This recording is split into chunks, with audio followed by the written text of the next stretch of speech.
say that it feels right.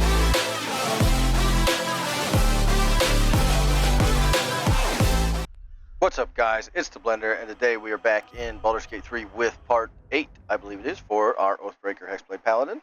And what do we got now? We did most of the stuff. We got the owlbears done, right? Like, and diddly cut, like red caps, a little bit of XP cleanup. And we got level 6. So, one of the things that we ideally want to do here, I believe for this one, is going to be to get prepped for basically like the end of Act 1. And part of that prep is doing the repeat of taking stuff from vendors over and over again, alright, continuously until we have basically what we want. I try to always leave Act 1 once I have 10 blur, 10 mirror image, and 10 haste. Basically on every build, those are universally applicable and can be used in a multitude of different scenarios, so that's sort of like the core of what I'm trying to get, right? I get super unlucky or super lucky, depending on which ones you value more. I only end up getting 8 blur, but I end up with like over 20 haste. So I got to a point where I was just like, the resources are too much. Like, it's a bit crazy. All right, it's time to just move on and go about my business.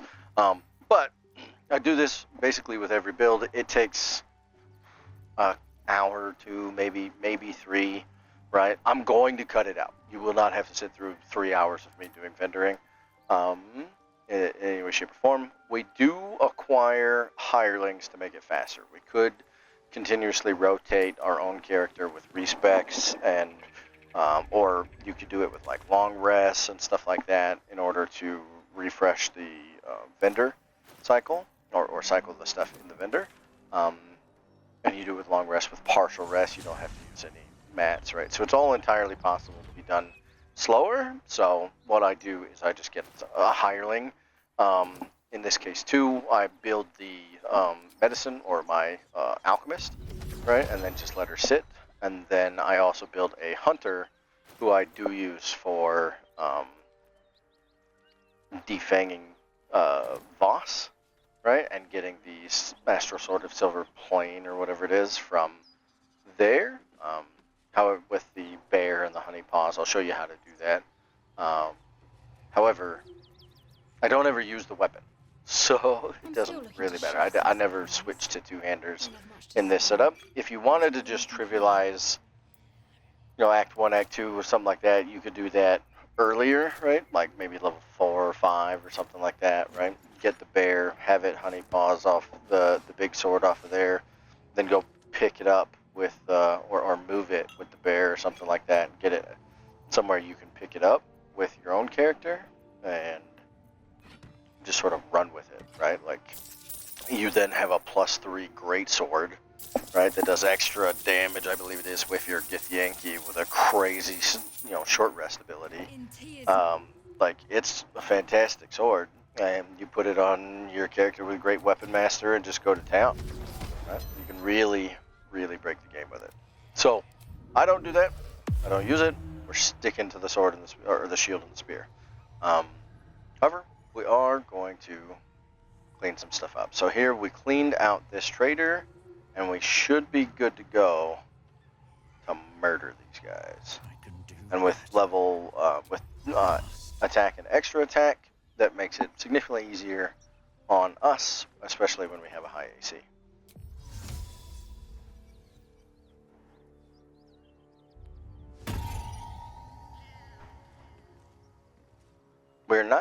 I don't think we push her, right? There's a strategy to where, like, you lure them out here with minor illusion, and then you push them all off the edge, and they die to the fall damage, right? And you don't have a problem with it, or you don't have to like full fight this, but we don't want to gimmick throw them off the cliff, right? So I think we just go ahead and engage it. Now, the nice part about where we start this is it means that they have a long ways to run to get to us. And for some reason, because we're not assassin, our surprise round didn't give us our extra attack.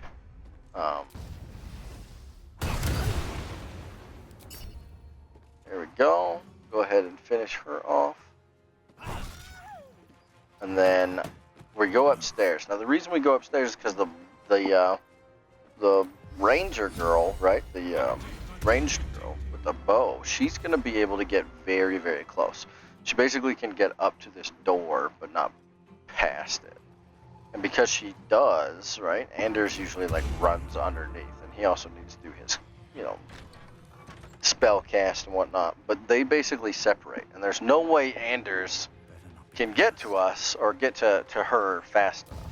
So if we can one round her, right, then we take her out of play, and then Anders has to run, you know, choose a place or which an avenue, which side he wants to run through or to. There, we missed some of it. We could step back and throw. I stand here because I know he can't make it. In theory, he could have like he could do like a dash and then move this way and then jump up to me, which is what he does. Whoa, yep, that's a bunk.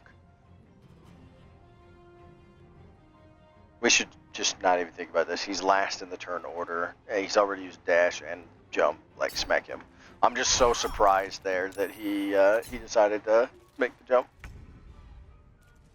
And he's got a lot of damage with his smites. So if we're able to, like, you know, focus him down, she doesn't do a lot of damage to us. Even if she gets her attacks, and she generally won't get them. And she's currently in melee range, so we're opposing disadvantage as is. And then we go ahead and smite him, but and we buffer it so that we don't lose the spell. But he survived with like 1 HP and then killed himself trying to attack us with reverb. And that's it. High AC makes Anders a lot easier to manage. Now, if you don't have high AC, or you don't kill the traitor and she hold persons you, and Bob's your uncle. That's all she wrote. Like, you're dead.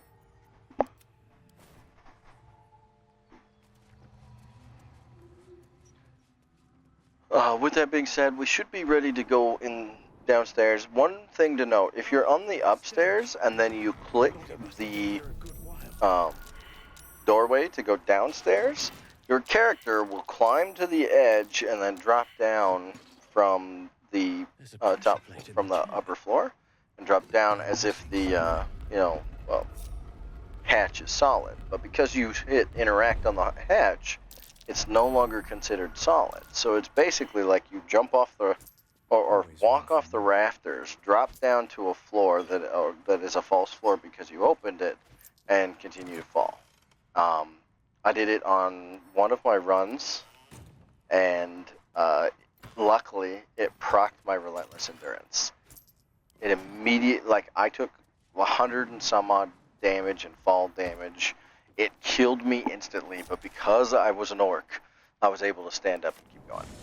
Now, I eventually screw that run up at some point because obviously it's not in this clip, but I just wanted to make you aware that there is some run-ending shenanigans that happen if you do not specifically walk to the bottom floor and then go down into the basement. Reckon it can fly?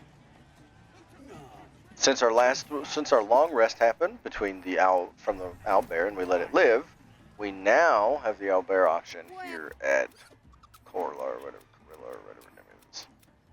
Sound easy.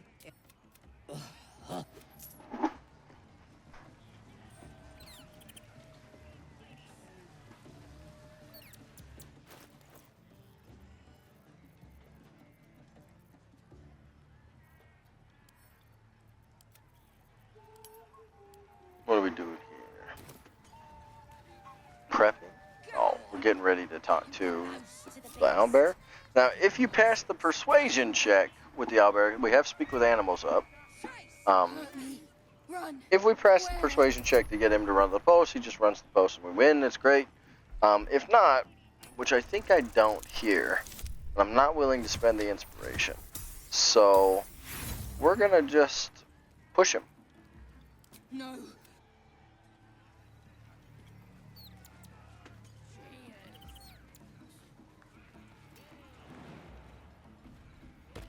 want him to keep going that way. We're good. Now we should go down to the bottom, just underneath.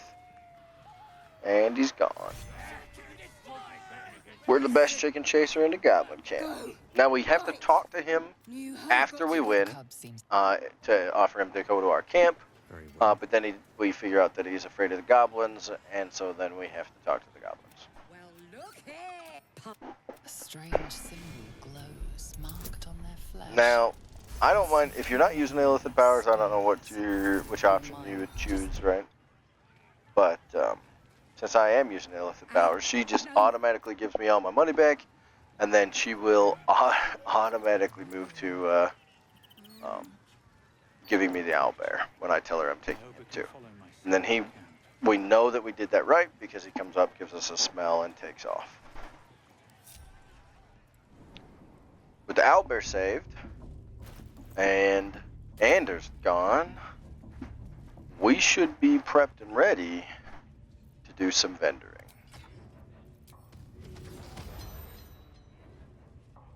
Yeah. Yep. So we should run up here, talk to Roa, take stuff from her, then talk to Volo, take stuff from her, go to Withers and recruit our 2 new level up kids, right? So that we can reset our traders stuff over and over and over again. And then I'll jump cut from there to finishing the vendoring and show all the spoils of what we acquired from them over the course of the hours of farming.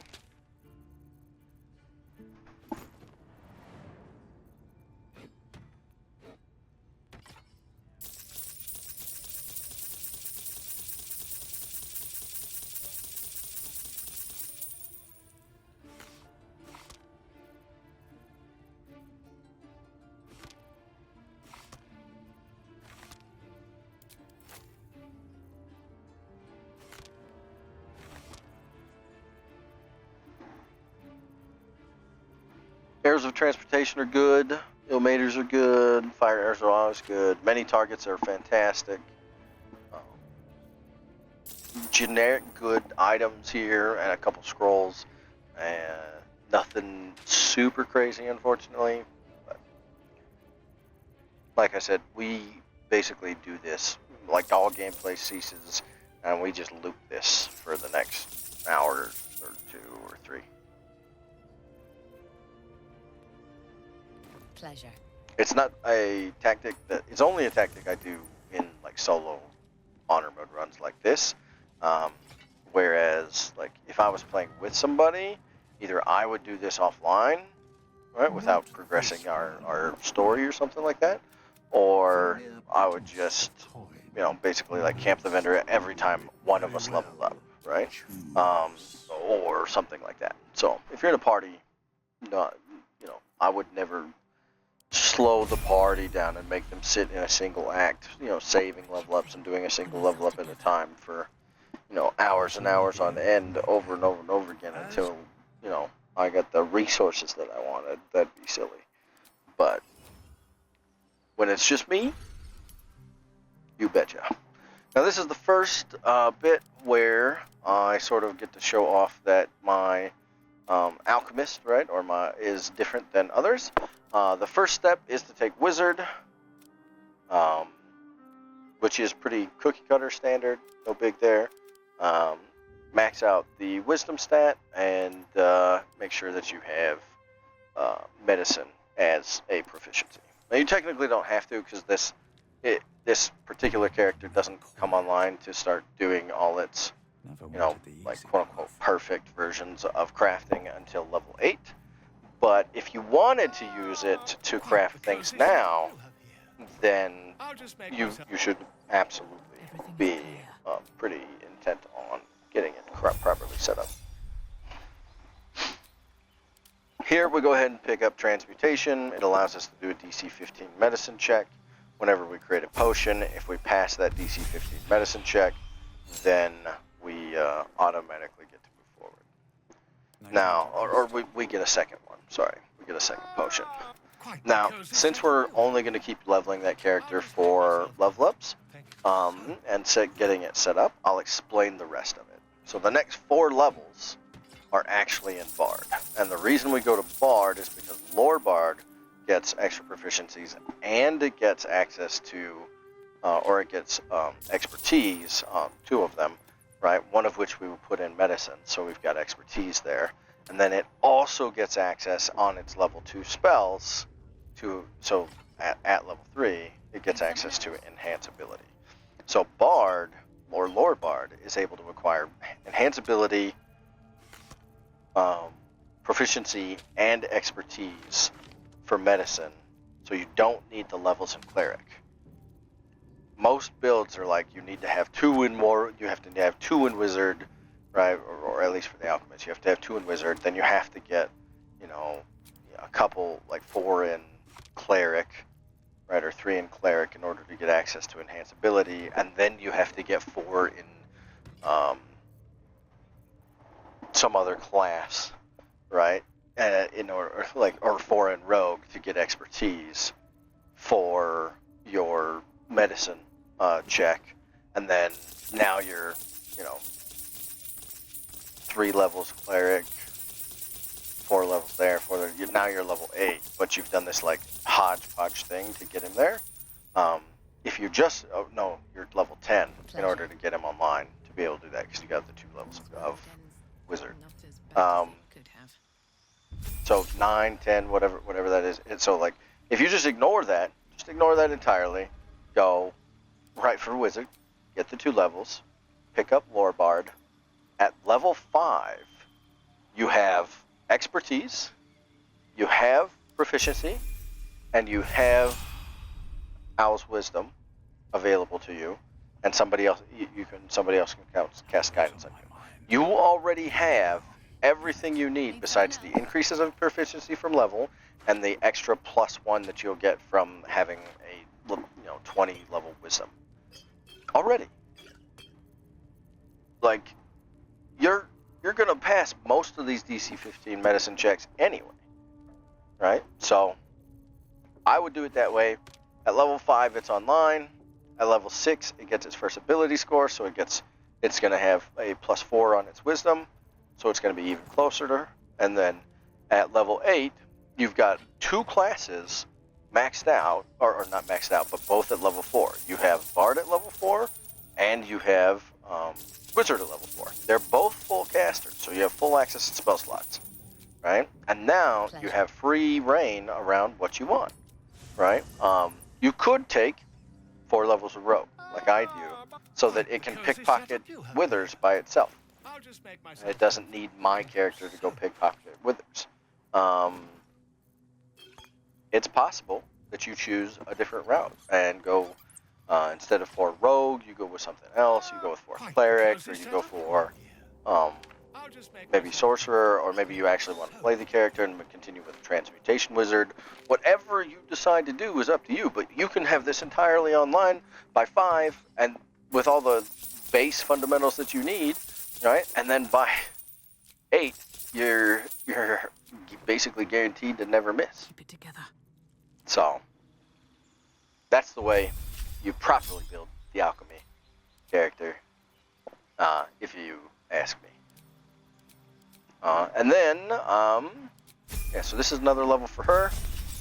We should clean Volo out again, right? And we'll clean Volo out and go to Roa. One thing of note, if you are going to copy this strategy, when you first hire the hireling, it does not reset the vendor in any way, shape, or form. However, if they respec, right, the very first time they respec, like if they have 1 level, right, and you instantly go to Withers and you respec, the respec does refresh the vendor inventory.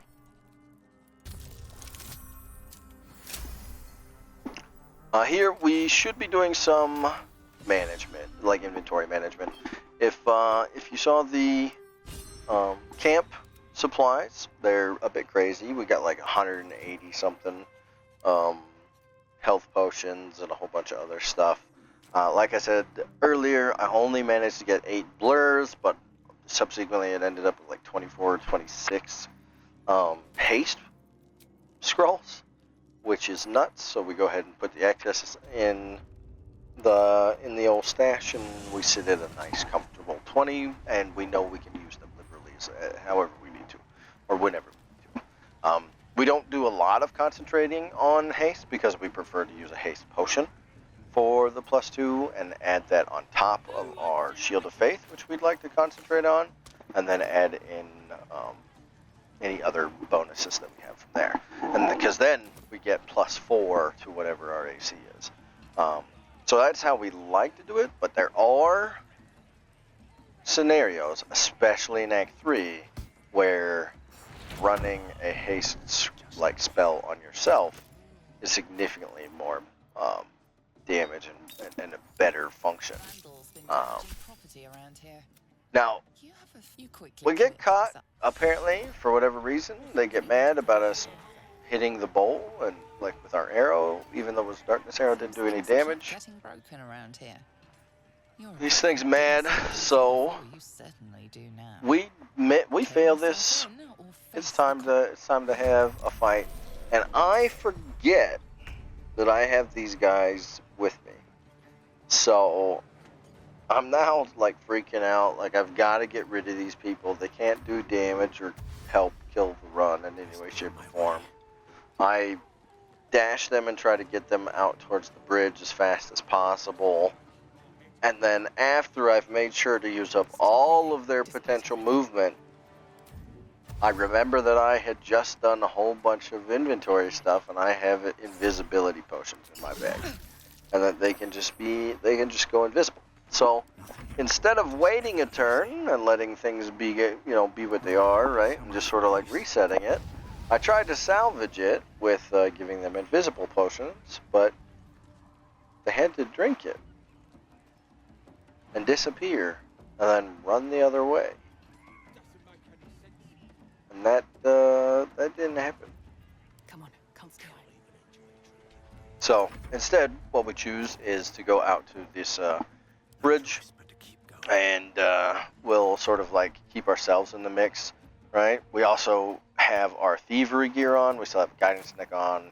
We don't have the caustic band, and we don't have the troubadour gloves. Troubadour gloves being the only one that really hurts our defensive survivability, but What now?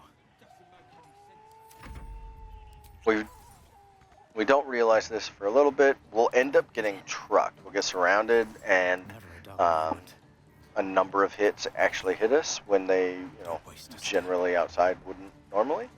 And it becomes a thing we need to reset. Like, if I had taken, like, we take a bit too much damage, and if I took that much damage in a like regular run or something like that, like I would be out, right? There'd be no way. Into the bloody fray. So yeah. I wonder if this is worth the cost.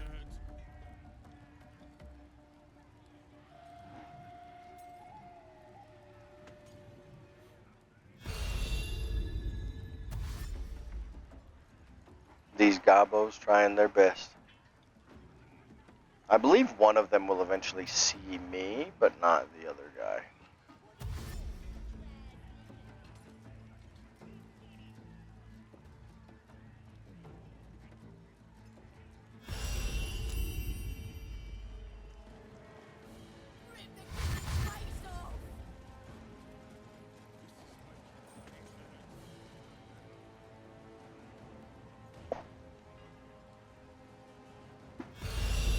All these gobos looking for us. They found us, found me, but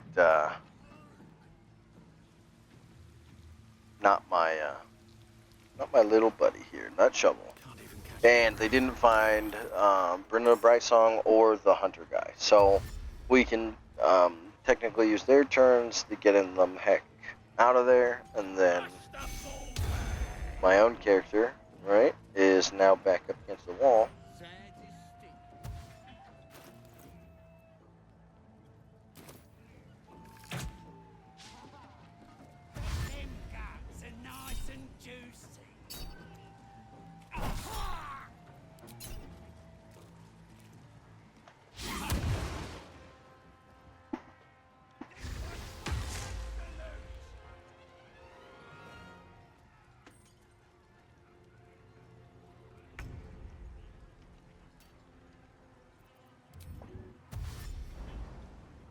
trying to get the old hirelings out of there so they don't affect the Have to fight. keep going.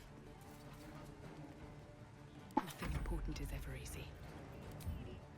Don't waste a step.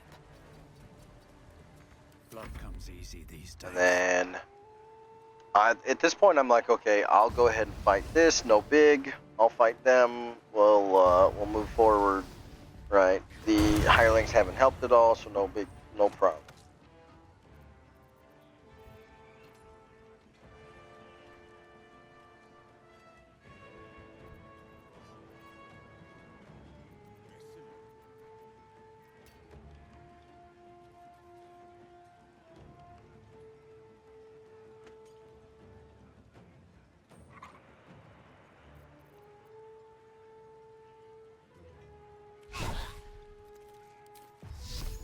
Finally chose a target. Go for Shield of Faith. And now we have to tank the whole goblin camp. And we have to do so. Oh, we use our reaction. That's probably a mistake. Or, oh no, we didn't use a reaction. If we had used our reaction, that would definitely have been a mistake. Here we choose not to hit the shield because we're like, oh, it's okay. Shouldn't take too much damage from them. But goblins with Fury of the Small, and lots of them, can really quickly stack up a lot of damage. So as we see here, I get hit, I got ensnared, and ensnared is sort of the problem because that's going to do damage to me every round, but it's going to give them advantage when attacking me.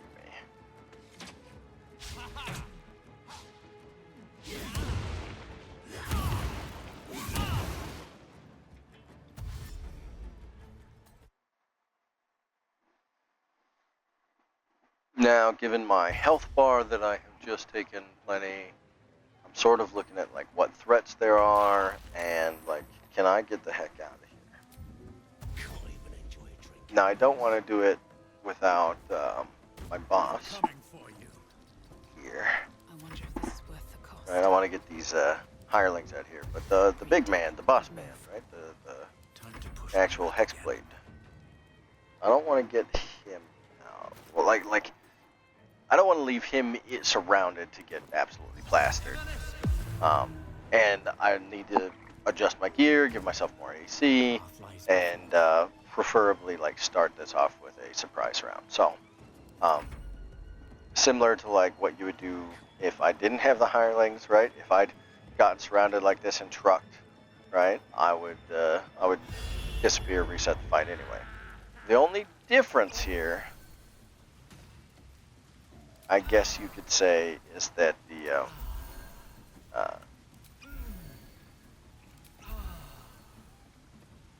we wanted to, and we did poison the thing, but we haven't seen them take a drink yet. They didn't toast and do the drink scene and whatnot because something kept, getting damaged and whatnot. And so now, like half of those goblins should have been gone already. They should have been dead from their drinking of the poison. And these guys would in theory all be toast, but it's like it broke the toast function and broke the party they were gonna have. So we have to fight them all legit. Like we have to fight them normal. They're not gonna be slightly drunk.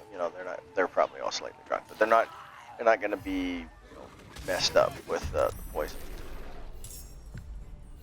So this fight is harder at the moment than it necessarily should.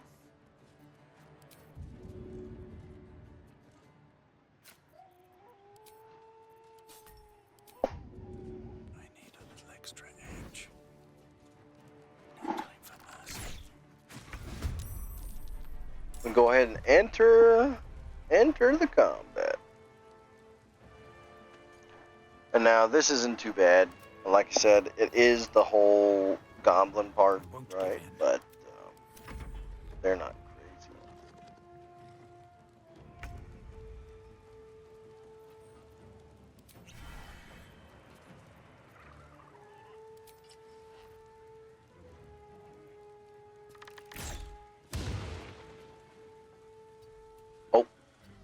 missed.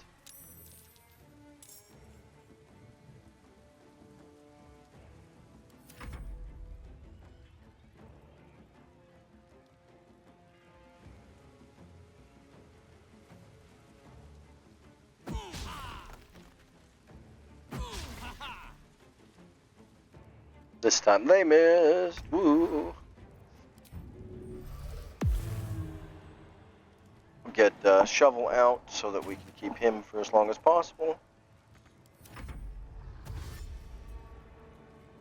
And then these fights always sort of just turn into slogfests where they can't hit me really. I mean, some of them I think theoretically could. But for the most part, you know, I'm like 80% miss rate for them. Something like that. And then,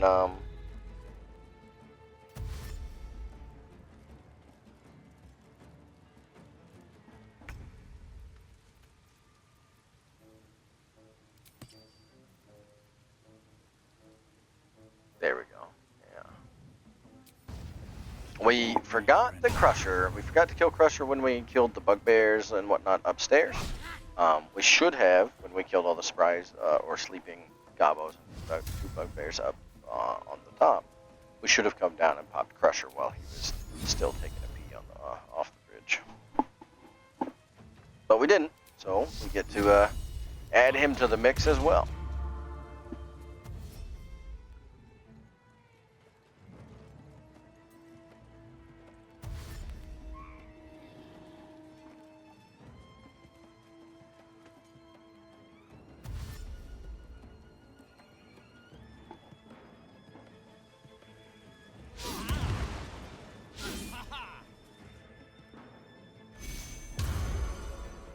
Yep, come on, boys.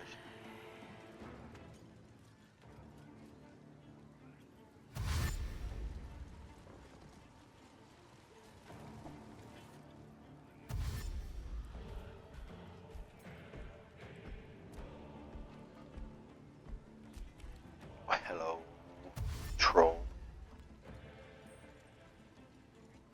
The troll's not terrible. He does have high hit rating, lots of damage and whatnot, but he does not have a high AC, so he's pretty fast to die.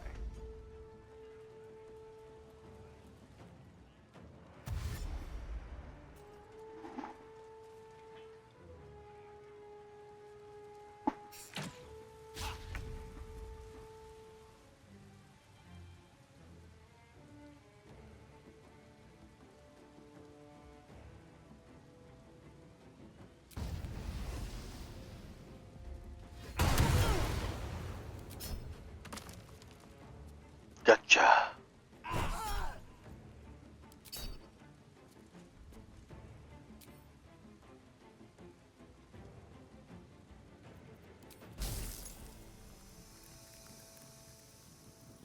The frost arrow here does two things. One, it does damage with extra damage on top, but it also puts a ice puddle in the way, so things with a low dexterity like the ogre will not either have to avoid it and spend more movement speed, or if they have to go over the top of it, which they will likely fail their prone to check for slipping. And if they go prone, then it ends their turn instantaneously.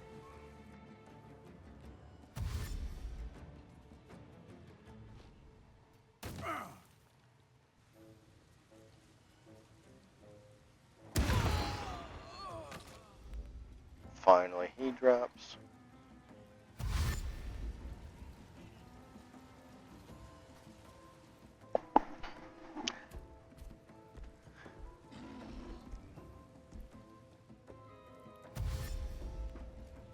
What a menagerie. What a mess. What a mess of a fight.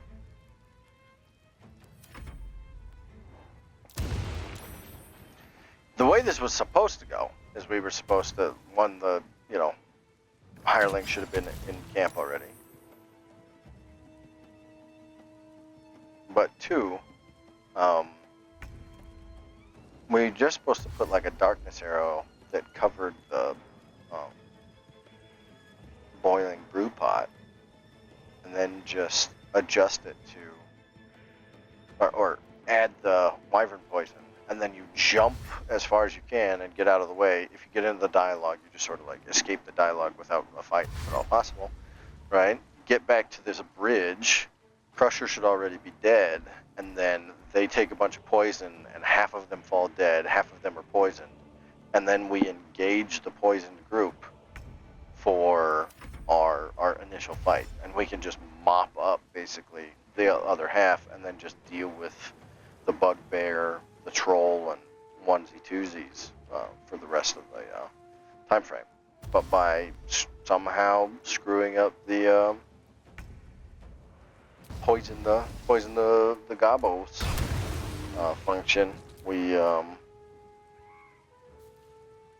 have a problem with this fight. Not a problem, but we've had to reset it and like get in, get out, right? We've had to do that, which is not super great, not super fun, and it's gonna take longer because we have more full health enemies to deal with.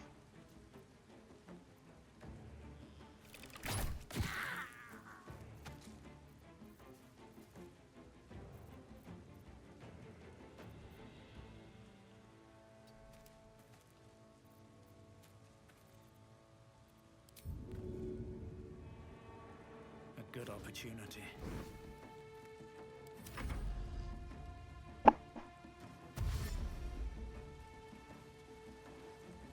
Now, dragging them across the bridge basically makes it so that the troll will never come and get in melee with us. Now, we would probably be fine even if he did, but it can be like if he pops a prone on us, right?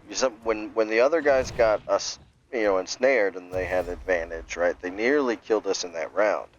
So if the ogre provided them with advantage on us, that would be devastating.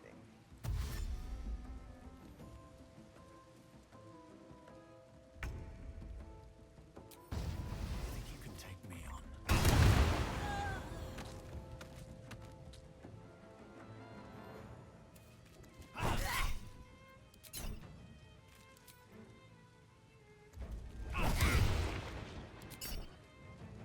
There's another one dealt with. Thinning him out.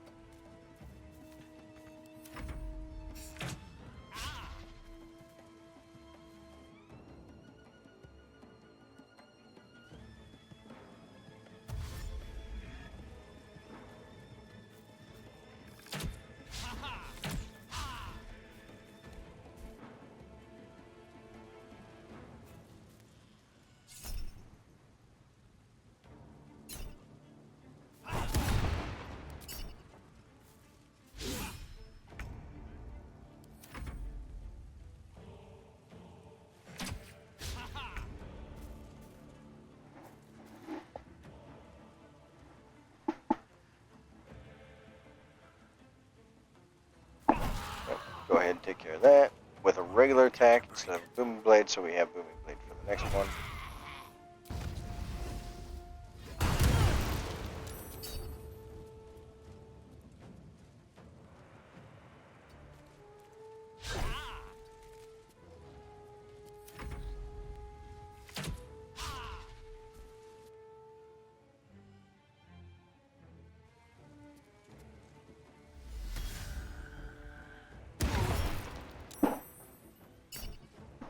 Another one down, another one bites the dust. Uh-oh, we got hit.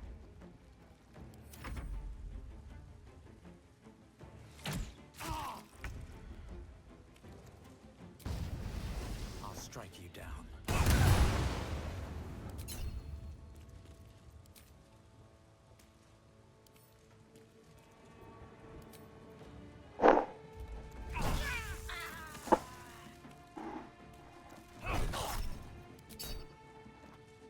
What's inside?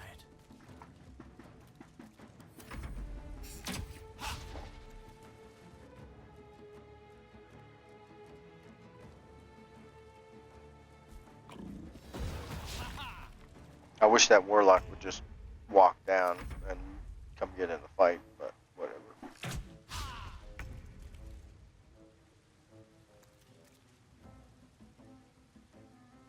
Wonder if the gods are watching me.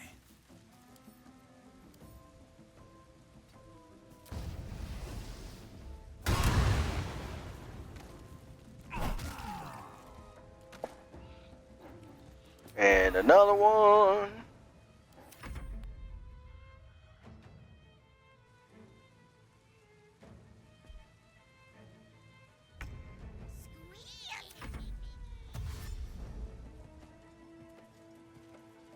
But getting close enough to them, it triggered his movement ability rather than his stay home ability, right? And do nothing.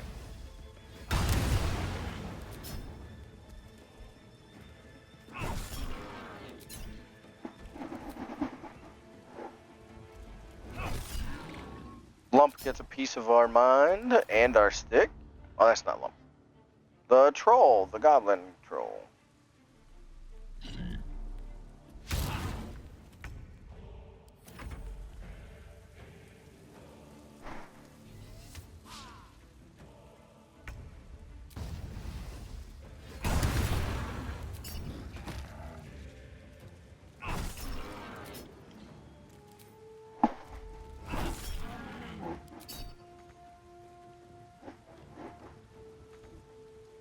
Swift as my feet can carry me.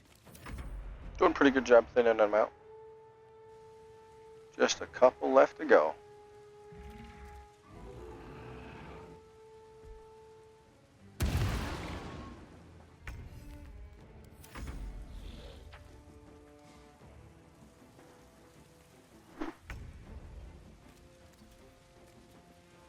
With haste.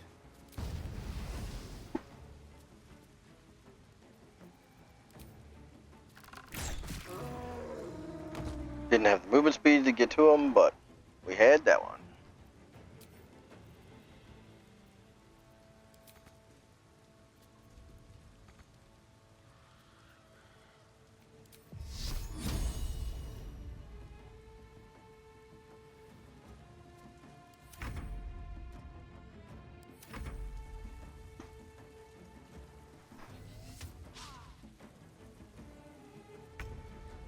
On my Not too bad, even with the range. He can't. The guy up top can't attack us now from where he's at. He's gonna have to come down. And then we managed to get in combat with another one.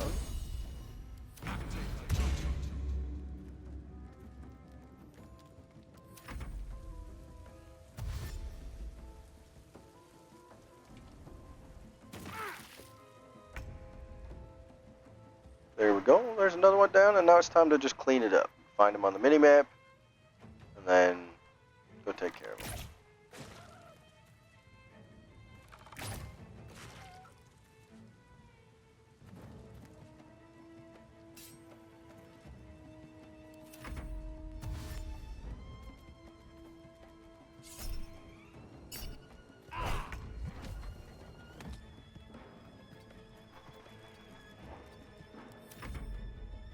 Still have that warlock up there, but they exited the initiative, so they're not in the fight right now.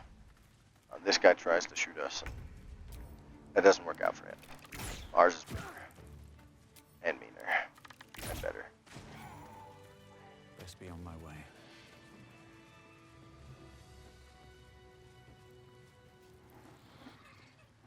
The mark glows. Yeah, we'll just attack If you. you feel I don't nothing want to less try than to do either of you will these. let I it just want to down fight you. beyond Where's fight? Where's until attack? you rest.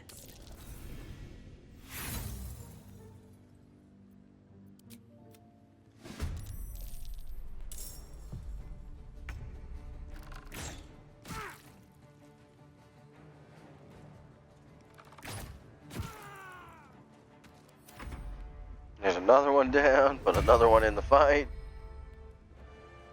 He is interesting. I probably should have talked to him and done the book thing and whatnot. Got whatever XP I could from him, but we can. He doesn't like damage, so all we have to do is hit him like once, and he like takes off and drops his book. But as far as I know, there is no use in returning that book to Volo.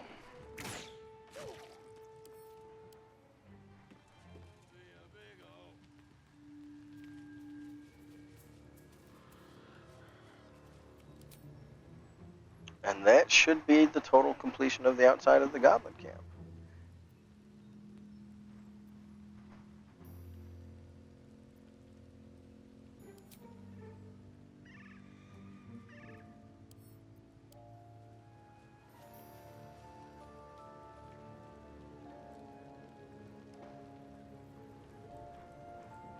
Yeah, we're just doing a little bit of checking, making sure.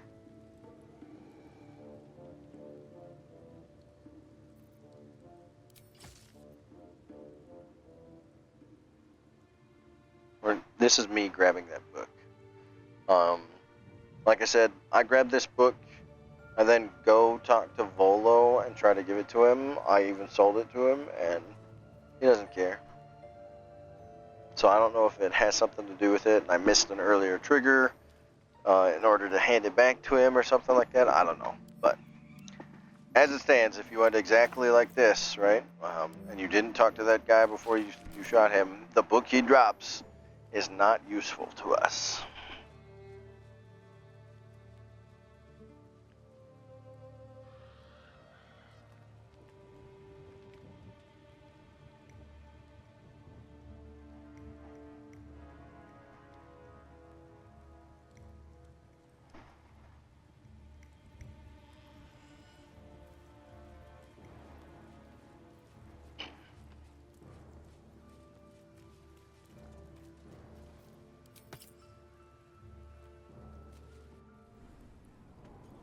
Bloody racket.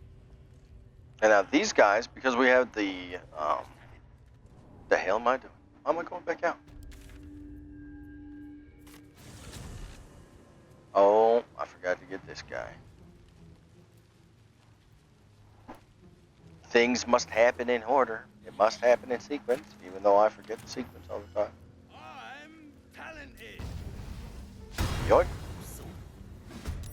Now, this is sort of dangerous if he ever, like, if he decided, I don't think he has enough strength to, but if he decided to walk around and then push us into the water, we'd be dead. Ideally, you would have this fight somewhere more towards land, or you would just push him off the ledge, rather than engage him in a fight.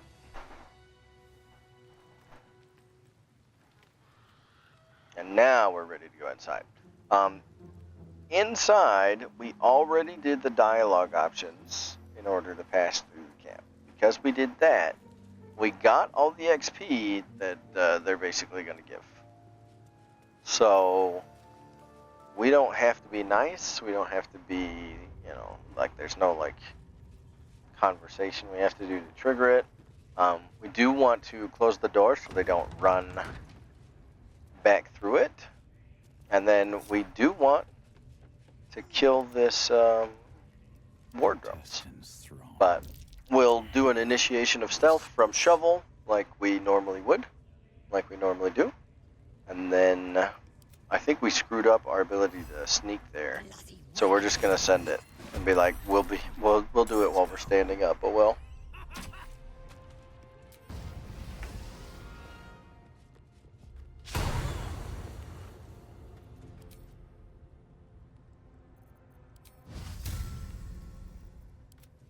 They're dying for me.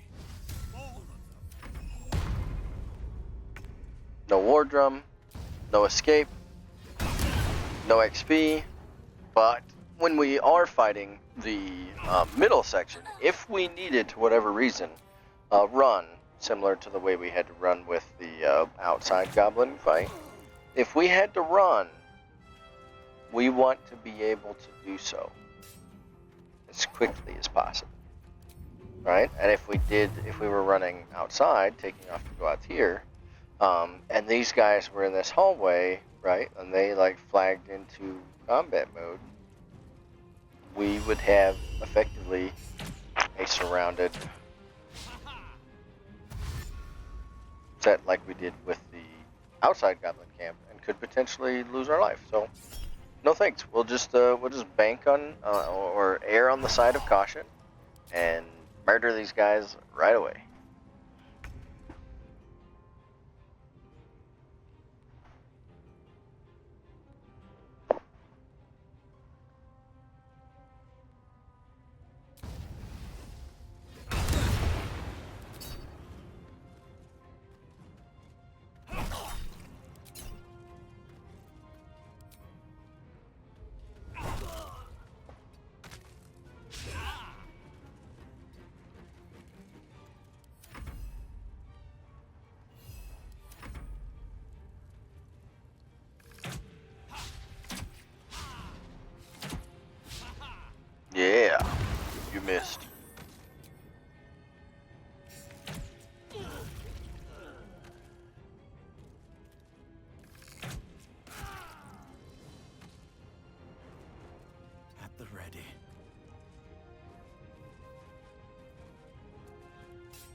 worth a look.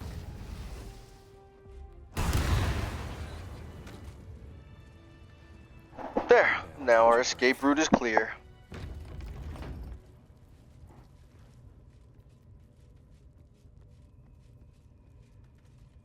We still have Shovel too, so I believe we use him to initiate stealth round or the surprise round again.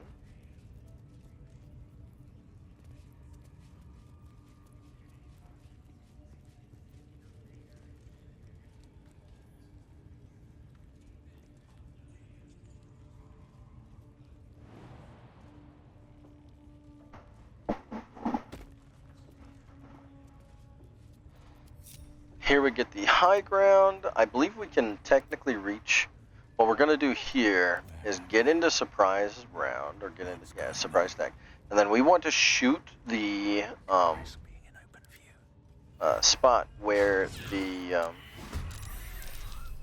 gate for the spiders is, right? Because we want to let them out. Because if we do it this way, the spiders are hostile to us, and so are the goblins. But the spiders are hostile to the goblins naturally. So if we do it this way, we get to be, they're not yellow, right? They're red, just like the goblins, which means we get XP if they die. If they were yellow, that would mean they were neutral towards us, and we would not get XP if they die. So this allows us to let the spiders basically help kill the goblins. And then if the spiders die before that happens, we get full XP for as if we had killed the spider, even if a goblin does it.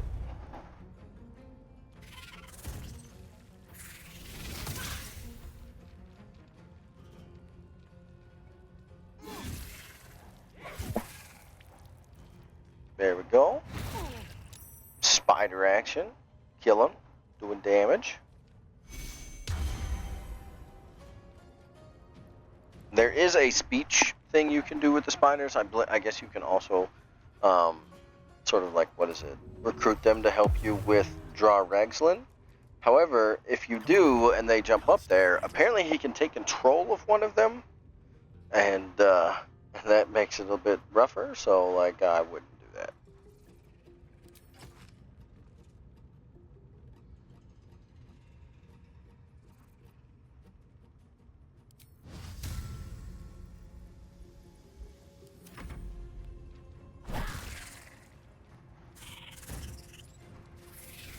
Nothing crazy here. We're sitting, I believe, on top. And just pelting them down with arrows.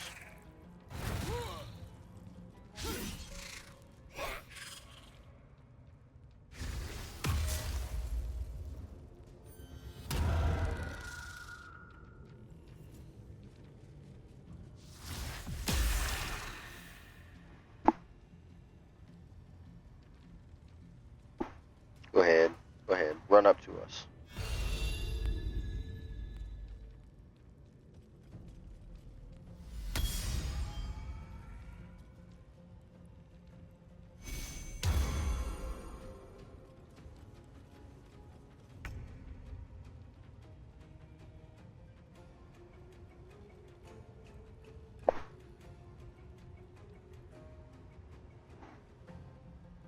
Shovel, you should be fine. Where do I go from here?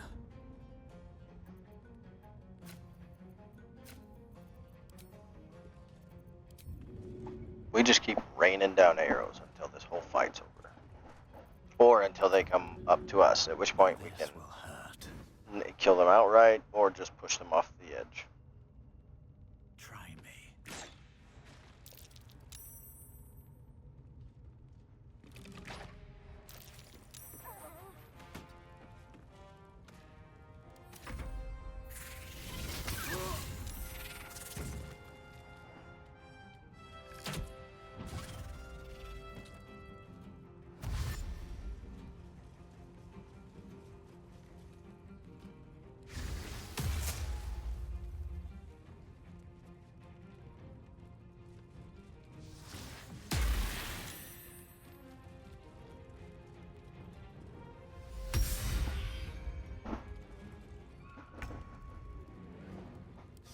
flimsy. Yeah, pallies, you guys are annoying. But I should target the pallies and pop them to break their concentration on those spells. Let's get this over with.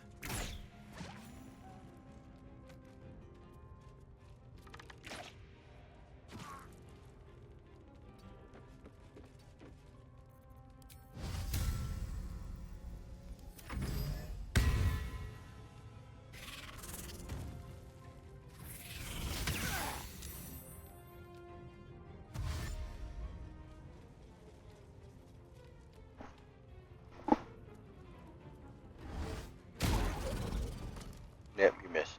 Stupid warlock.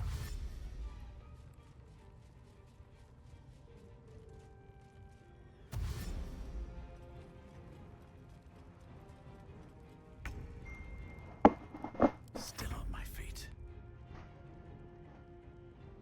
You picked the wrong fight, friend. It's another one down. Another one down.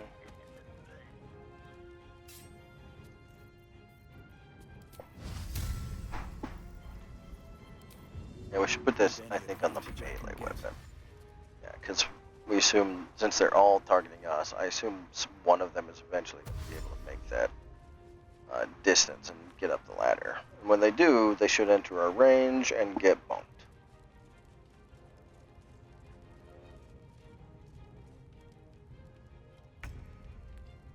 Still breathing, despite everything.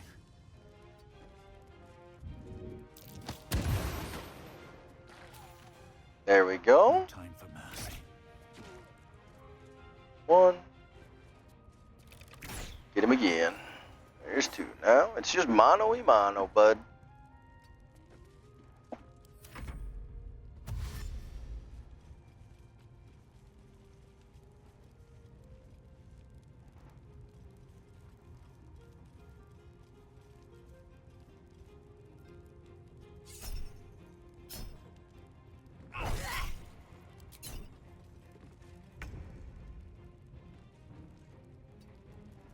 Where do I go from here?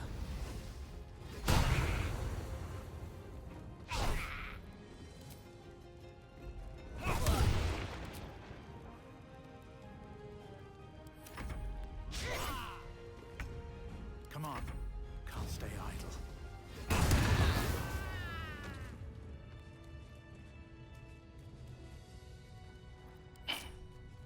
There. Now that's the middle. Now this works because this particular wardroom that we're walking by, we already broke. Same one over by the Priestess Cut area, already broke. By sitting up at the top where we were, we don't get them running off to Roa to like aggro them. So until as long as we continue to do it this way, we are basically able to keep farming this way. Oh, and we broke this wardroom as well, so they couldn't aggro to that. But as long as we don't get into the Dror Ragsland fight, we could eliminate all the goblins in here without. Well, we didn't. Oops, I messed that up. That should have been broke already.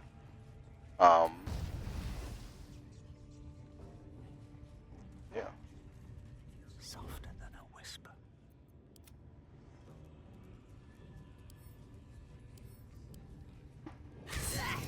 Waste any more time. We'll go ahead and clean these three out. A little extra edge.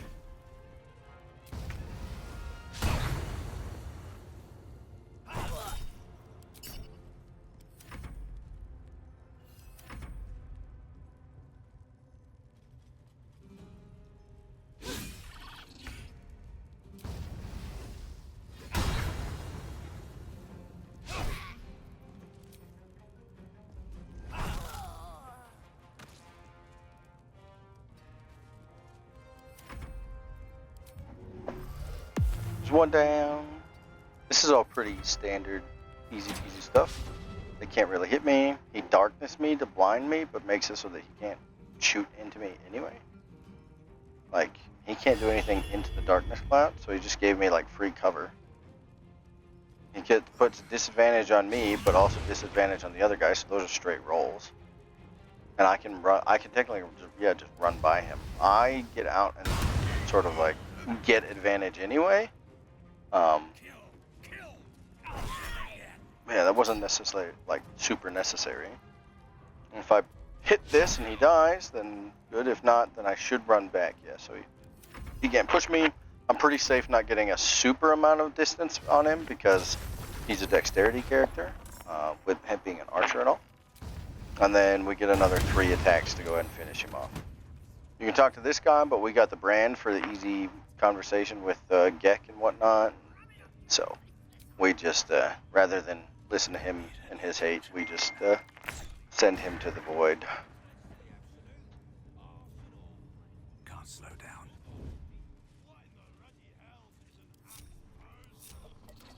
It's like liable.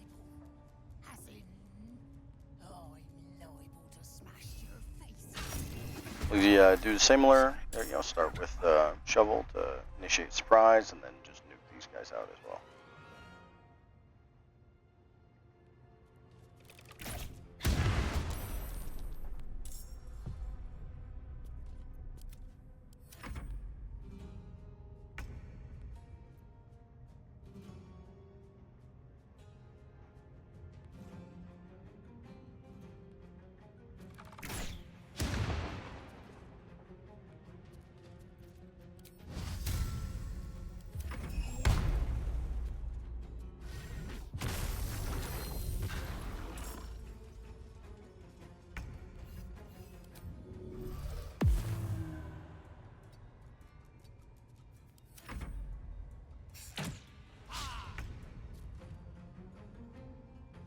Another step forward.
Need to find a way forward.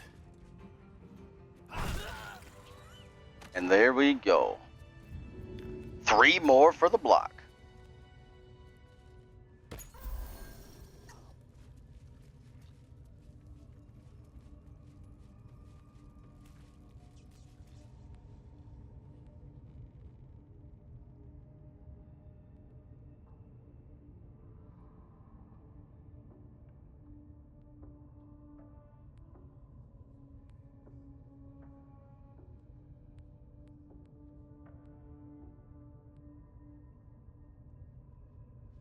And then, yeah, so here we're headed off to Halson.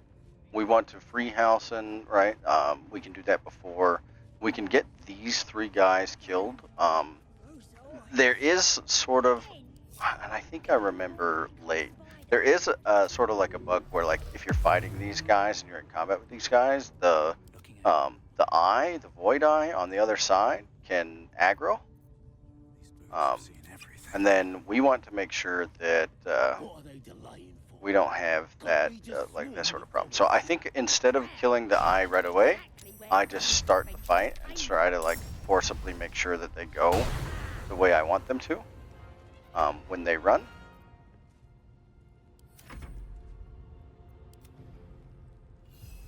I should have used my bonus action as a hit there, or something on that surprise round. I am missing terribly. Holy, I'm pissed. I'm mad just watching it after today. Now here I should rotate to be on the far side so that he runs away from me, right? Which should make it so that they run out of potential range of being seen by the psychic eye on the other side.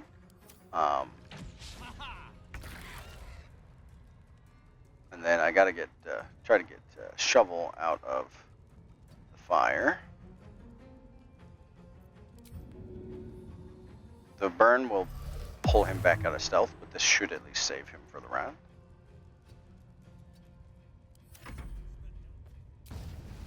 And then miss again. We're really missing that advantage. There we go. Now we can take care of these guys where they're at. I don't remember which one summoned the warg, so it's just like I'm sort of guessing here.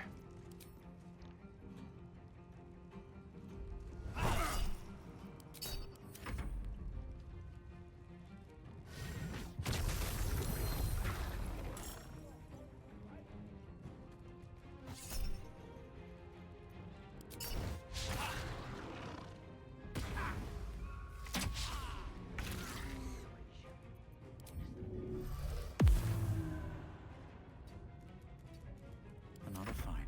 Let's go. These boots have seen everything.